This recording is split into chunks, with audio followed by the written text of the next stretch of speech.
আসসালামু আলাইকুম। আমার কোর্সে আপনাদের সবাইকে স্বাগতম। আজকে আমরা দেখব সিএসএস এর বক্স মডেল নিয়ে, হ্যাঁ? আমরা জানি যে বক্স কিভাবে তৈরি করে। যেমন উইডথ এবং হাইট দিলেই কি বক্স তৈরি হয়ে যায়? না। আপনার এখানে কিছু একটা মডেলের ব্যাপার-স্যাপার আছে। যে অ্যাকচুয়াল উইডথ আমরা কতটুকু নিতে পারবো, এটার ক্যালকুলেশনটা কি? এসব বিষয়ে। ওকে? সো আমরা যদি কোডে যাই ব্যাপারটা আরো ক্লিয়ার হয়ে যাবে। বরাবরের মতো আমি ক্লাস 15 ফোল্ডারে দুইটা ফাইল নিয়েছি, index.html এবং style.css। দুইটাকে আমি ওপেন করেছি কোথায়? বিএস কোড ইনসাইডার এডিটরে।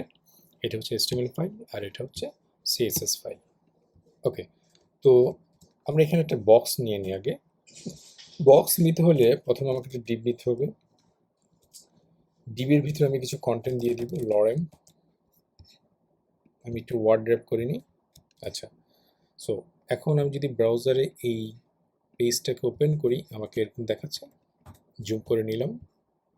আচ্ছা, সো আমি এই ডিপটাকে একটা ওয়েট দেবো, মানে একটা বক্স করবো, এটা ডিপটাকে একটা বক্স দেখাবো। সো আমি ডিপটাকে ধরবো, আমি তার বর্ডার দিব কত? 3 বর্ডার দিব 5 পিক্সেল সলিড রেড। সেভ দিব, রিলোড দিব, এরকম একটা বক্স হচ্ছে।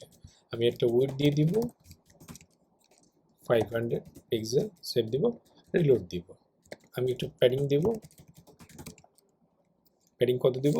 প্যাডিং দিব হচ্ছে 10 পিক্সেল, সেভ দিব, রিলোড দিব। আমি একটু কি দিব? মার্জিন দিব 10 পিক্সেল, সেভ দিব, রিলোড দিব। আচ্ছা, এই তো দেখা যাচ্ছে একটা বক্স, তাই না? কিন্তু এখানে একটু কথা আছে, সেটা হচ্ছে আপনি যে এই অ্যাকচুয়াল উইডথটা 500 দিচ্ছেন, এটা কি 500 আসলে দেখাচ্ছে? বক্স মডেলের সূত্র মতে এটা 500 দেখাচ্ছে না। বক্স মডেল বলে যে আপনি যদি অ্যাকচুয়াল 500 নিতে চান, সেই ক্ষেত্রে আপনাকে এই 500টা একটা ক্যালকুলেশন আছে, সেটা হচ্ছে actual weed is equal to, actual weed is equal to কি? যে উইডটা আপনি দিচ্ছেন plus left padding plus right padding plus left margin plus right margin plus left border plus right border. কি কি বললাম? আমি একটু র্যাপ করে নিই। বললাম আমাদের অ্যাকচুয়াল উইডথটা হচ্ছে, যে উইডথটা আমরা নিয়েছি সেটা, প্লাস লেফট এবং রাইটের প্যাডিং, লেফট এবং রাইটের মার্জিন এবং লেফট এবং রাইটের বর্ডার। মানে হচ্ছে এখানে অ্যাকচুয়ালি উইডথটা মূলত হচ্ছে কত? আমি যদি ডান দিকের প্যাডিং এবং এই একটা প্যাডিং দেওয়ার মানে হচ্ছে চতুর্দিকে প্যাডিং তৈরি হয়ে যাবে। সো সেই ক্ষেত্রে আমি যদি উপরেরটা বলি হিসাব অনুযায়ী, অ্যাকচুয়াল উইডথ কত নিচ্ছি? 500 প্লাস লেফট প্যাডিং কত? 10, রাইট প্যাডিং কত? 10 প্লাস লেফট মার্জিন কত? এই যে লেফট মার্জিন 10। লেফট মার্জিন মানে কি? এখানে শুধু একটা ভ্যালু দিলে চারপাশে সেম ভ্যালুটা বসবে। দ্যাটস ওয়াই আমাদের লেফটও হবে 10 প্লাস রাইটও হবে 10 প্লাস বর্ডার কি? 5 পিক্সেল। সো বর্ডার চতুর্দিকে হচ্ছে, দ্যাটস মাইন লেফটে হচ্ছে 5 এবং রাইটে হচ্ছে 5। সো আমার কথা হলো 5 5 10, 10 10 20, 30, 40, 50। সো অ্যাকচুয়াল উইড হচ্ছে আমার কত? 550 হয়ে গেছে। অ্যাকচুয়াল উইড 550 হয়ে গেছে। কিন্তু আমার অ্যাকচুয়াল উইডটা আমি চাচ্ছিলাম কি? 500, তাই না? 500 পিক্সেলে তো আমার উইডটা ছিল, কিন্তু হয়ে গেছে কত? বক্স মডেলের সূত্র মতে 550 পিক্সেল হয়ে গেছে। সো আপনি যদি এখানে 500 পিক্সেলের উইডটা আসলেই দেখাতে চান, আপনার যদি ডিজাইনে থাকে যে 500 পিক্সেলের উইডের একটা ডিজাইন করে দেওয়া, সেই ক্ষেত্রে আপনার এখানে উইড হবে কত? উইড দিতে হবে 450। তাহলে বাকি 50 কই যাবে? এই যে বাকি 50-এর ক্যালকুলেশনগুলো হলো এটা কি? লেফটের প্যাডিং, রাইটের প্যাডিং, লেফটের মার্জিন, রাইটের মার্জিন এবং লেফটের বর্ডার, রাইটের বর্ডার। তো ফাইনালি আপনাকে দিতে হবে কি? 450 পিক্সেল। বুঝতে পারছেন?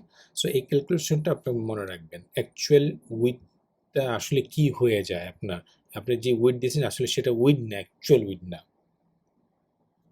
বুঝতে পারছেন? অ্যাকচুয়ালি আপনার এই ক্যালকুলেশন অনুসারে অ্যাকচুয়াল উইড হয়ে যায় এটা। কিন্তু আপনি যদি ওই ডিজাইন অনুসারে দিতে চান, সেক্ষেত্রে আপনার এখানে কমায় দিতে হবে। আপনি ব্যাপারটা বুঝতে পারছেন? আমার মনে হয় আপনি ব্যাপারটা বুঝতে পারছেন। ওকে, আপনারা বুঝতে পারছেন ব্যাপারটা। তো সেভ দেবো, রিলোড দেবো। এই যে এইটাই হচ্ছে আপনার 500। আমরা যদি 500টা আসলেই ক্যালকুলেশন করতে চাই, তো সেক্ষেত্রে আমি আমার এটাকে সার্ভার ওপেন করব, লোকাল সার্ভারে। আমি আমার ফোল্ডারে যাব, এই যে ওপেন করলাম, যে জুম করি।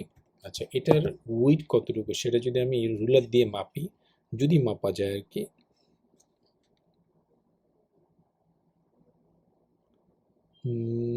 না, না হচ্ছে না, রুলার দিয়ে হচ্ছে না, তাই না? রুলার দিয়ে তো হওয়ার কথা 500 পিক্সেল হবে, তাই না? আচ্ছা, রিলোড দিয়ে একটা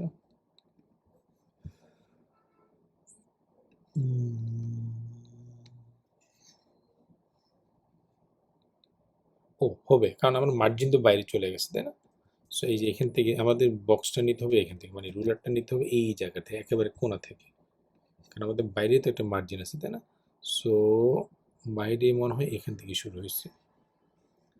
তো এই পর্যন্ত যদি আসি, দেখেন আরও ওই দিক যাবে, আরও বাম দিকে যাবে, কি যে যেখান থেকে সরে গেছে, আবার এখান থেকে সরে গেছে। আমি যদি আবার রিলোড দিই, আমি 10 পিক্সেল যদি এতটুকু হয়, এতটুকু এখান থেকে নিলাম, নিয়ে এই দেখেন, এই দেখেন উপরে দেখেন 498 দেখছেন, মানে আমাদের 2 পিক্সেল এদিক সেদিক হচ্ছে, এই যে আমাদের মানে ড্র করার ক্ষেত্রে। বাট আপনি বুঝতে পারছেন যে 500 পিক্সেল আসলেই হয়ে গেছে এটা। এই যে উপরে দেখতে পাচ্ছেন উইথ 500 পিক্সেল, মানে 498 দেখাচ্ছে, কিন্তু 2 পিক্সেল মনে হয় এখান থেকে ছেড়ে দিছে। বাট আপনারা দেখতে পাচ্ছেন এটা অ্যাকচুয়াল হচ্ছে 500 পিক্সেল। সো 500 পিক্সেলের উইথ নিতে হলে আপনাকে এই বর্ডার, এই প্যাডিং, এই মার্জিন, এগুলো কিন্তু আপনাকে হিসাব করতে হবে। কিন্তু আপনি যদি ডিরেক্টলি 500 দিয়ে দেন, তাহলে কিন্তু হবে না, তাহলে হয়ে যাবে 550 পিক্সেলের অ্যাকচুয়াল উইডথটা হয়ে যাবে। সো অ্যাকচুয়াল উইডথটা আসলে ক্যালকুলেশন হয় এভাবে, কিন্তু আপনি যদি আসলেই দিতে চান যে না আমার 500 উইডথটাই হবে, সেক্ষেত্রে আপনাকে এখানে 450 দিয়ে আসতে হবে, বুঝতে পারছেন? 450 সেভ দেবো, রিলোড দেবো, এই যে আমার একটা হয়ে গেছে।